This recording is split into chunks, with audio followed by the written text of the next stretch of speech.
Hi, Shannon O'Flaherty here.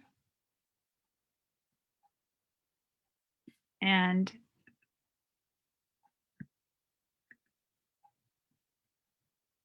today I'm going to talk to you about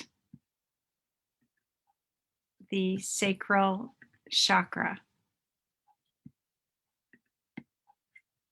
and your relationship with money. In fact, it's not just about our relationship with money, it's also about our relationship with everything. Like tonight, my relationship with technology. You'd think that by now I might have this down, but it's just always a learning curve. And now I don't know where my little camera is. It might be right in the middle of the screen, but that's as good as it's going to get tonight, folks. So if you've joined me now, many of you know me. I'm Shannon O'Flaherty, and I've spent the last 20 years examining and healing the relationship I've had with myself and the relationship I've had with my parents and my sister, all of my friends, my partner, my kids, my colleagues, pretty much everybody I know in the whole wide world, because everything in the world is about relationship. And when your sacral chakra is working for you, you want to have a good relationship with everything and everyone so that it can flow easily. And because the second chakra, the sacral chakra, is all about relationships, the one that we have with ourselves sets the bar for all of the other relationships that we're going to have with everyone else around us.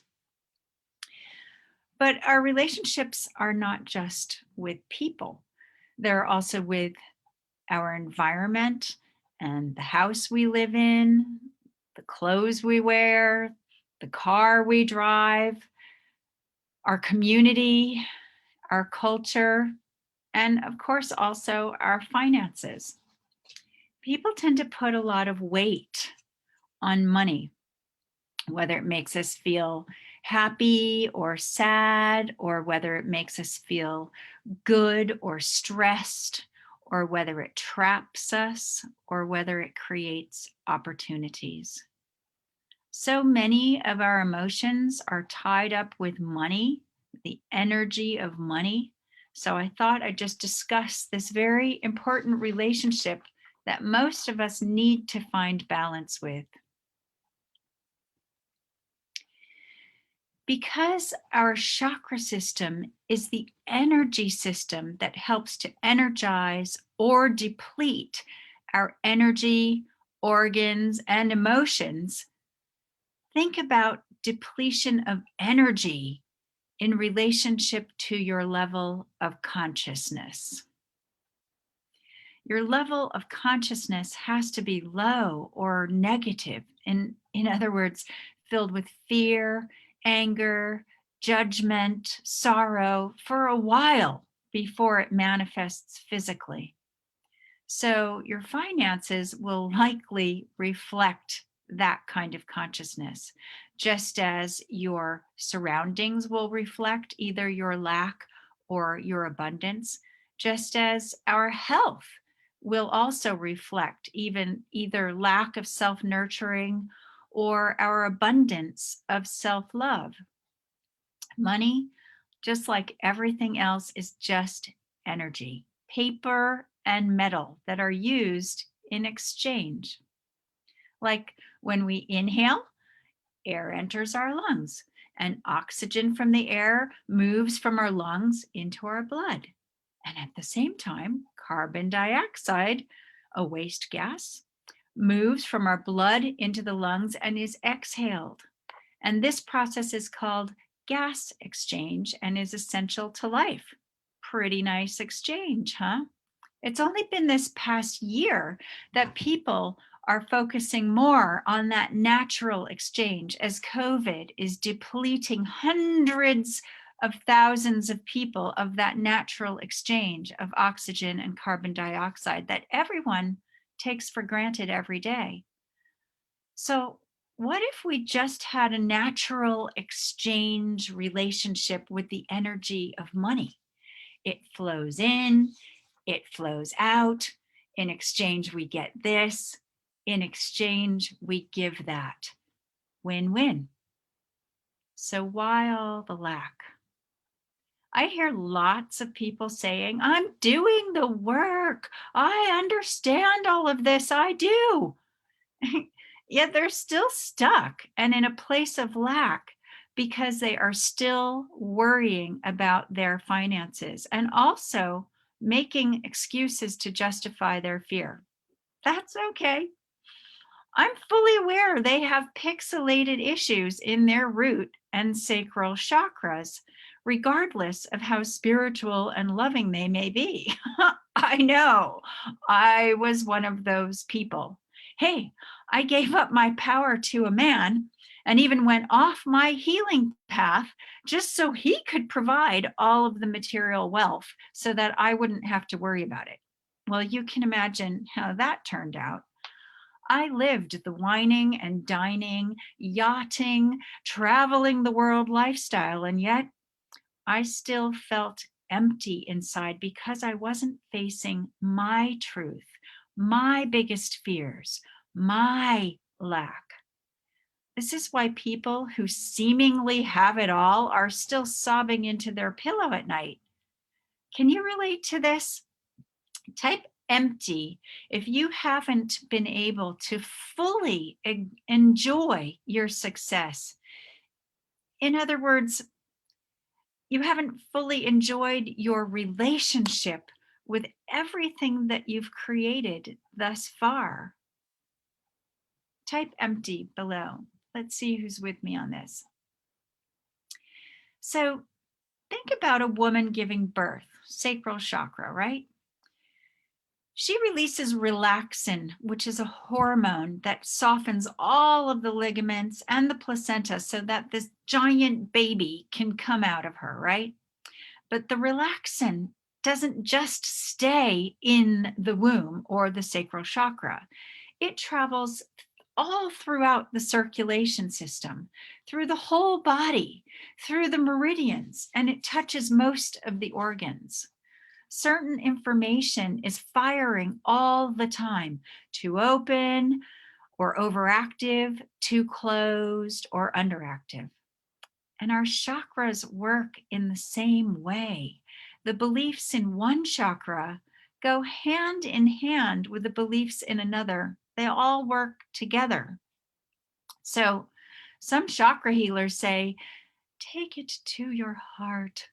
Yes, well, that's all very good and well if you have healed your lower chakras. But remember, blood pumps through your whole body. If you've created beliefs that have become pixelated in your lower root and sacral chakras, and you zoom right on up to your heart, which many spiritual people do, I've done it too, because we want to be all loving, but then we don't understand why we're still stuck and clinging on to fear, or worse, allowing it and not owning it by justifying it with excuses that keep us stuck in that uncomfortable comfort zone. There are a lot of people walking around like that, and you may be one of them. Am I triggering some people? I hope so. I've been triggered with all of this stuff in the past too. If you knew how to depixelate those dark shadow parts, then you wouldn't have the issues that you have now. Grief, fear, feeling stuck, feeling anxious, afraid, sad all the time, angry. Those are indicators that you are missing something. We all have past, present, and future stored in our bodies and in our energy bodies. And it's our consciousness and our core values that determine how we are going to choose to respond to each level of our being. My goddaughter is a mental health nurse in a prison. It was fascinating to hear her speak about the inmates, and her main observation was that none of them took any responsibility for their actions that landed them in jail in the first place.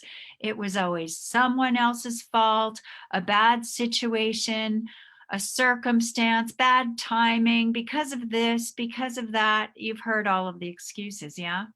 These are people on the low end of the spectrum of fear, and they're going to have a much harder journey to rehabilitate now that they're locked in a cell without a spiritual community, encouraging and uplifting them, and without healing and without resources. She also found it really stressful just to work in that environment because of all of the lack energy everywhere. I told her she had it tough. I said she was swimming with the sharks while I get to help spiritual people who are already awake. Yet I can still easily identify with the same issues. The spiritual people still stuck in fear and lack, only not so far down the spectrum that you're going to end up in prison. In fact, maybe even creating a great life in many areas, except something's still missing. Most people who are not in jail, surf along the surface, not wanting to see the sharks that are swimming beneath. Some people never dive into life at all because they're so paralyzed with fear. So we treat our money like the sharks. They're there, it's there to motivate us to stay on top of the board, or there to swallow us if we fall. And that's not fun. That's not an enjoyable relationship. That's stressful. We put so much power and heaviness on money.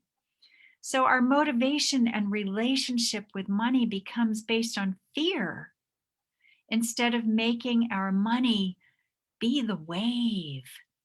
It flows in, it comes in and out. It can carry us and it can throw us, but we can have a playful relationship with it. We can get back up again without being swallowed by a shark. We can appreciate it and see it and invite it in and use it for our best becoming. Doesn't that feel much better? Much more fun than fearing the sharks, wouldn't you say? So, are you swimming through life with your mental monkey mind saying, what if, what if, what if? I can't, not enough, not enough. Is this you? Write me below. Own your stuff right now. Write me if this is you. Part of all of this relationship with money is standing up and facing it right in the face. Taking ownership of your relationship, even if it's lack. Not enough trust. All these spiritual people telling me that they trust in the universe, blah, blah, blah. But when it comes to it, they're not putting their money where their mouth is because they have pixelated parts that are unhealed, that are keeping them so stuck, they can't even see it. I know how this feels because I used to be one of these people. Isn't it time to expand your consciousness and let all that monkey chatter out? William James, the father of American psychology, said, "The power of the subconscious mind is touched by faith." Are you ready to seriously dive deep and access your hidden truths? The parts that keep you only surfing on the surface? Isn't it time you change your relationship with money permanently so that you can finally change yourself with all of your relationships in life so that money doesn't control your life, but that you control your life, you control your choices, you control your happiness, you control the people that you're around, you control your circumstances, you control what you manifest, and you control what you call in. And most of all, you control how you respond to all of the circumstances around you, because this is our sacral chakra, our relationships with ourself. And money is a direct extension of that. When you make the commitment to yourself, that's when the true magic of the universe shows up, because all sorts of opportunities that you could never imagine start to appear. When we finally get brave enough to look under the bed, to face the monster lurking there, we discover that there's nothing there except us. So if you're ready to finally face the monster under your bed, then I want to hear from you. Let's have a chat and see how we can reframe your relationship with yourself and with your money. Private message me and book a mind shift call. Let's make 2021 your year of no more excuses. I've so enjoyed sharing all of this insight with you. I love you all so much, and I'll see you in the next video. Bye for now.